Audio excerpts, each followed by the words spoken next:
Welcome to Grow a Garden Roblox. Today, we're diving into the colorful world of rare flowers. Get ready to unlock some magical blooms. First, let's take a look at the amazing types of rare flowers you can find. Each one has unique characteristics and beauty. To grow your rare flowers, you need to prepare your garden properly. Let's go through the steps to set up your plot for success. Choosing the right seeds is crucial. Look for those with unique traits and colors to help increase your chances of success.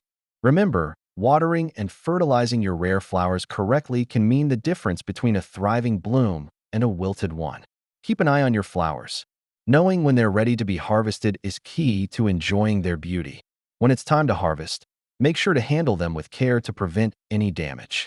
Let's look at the best techniques. Once harvested, these flowers can be used for crafting and trading, or simply to enhance your garden's beauty. Avoid these common pitfalls when growing rare flowers to ensure your gardening experience remains fun and rewarding. We hope this guide encourages you to experiment with rare flower combinations in your garden. Happy gardening, everyone!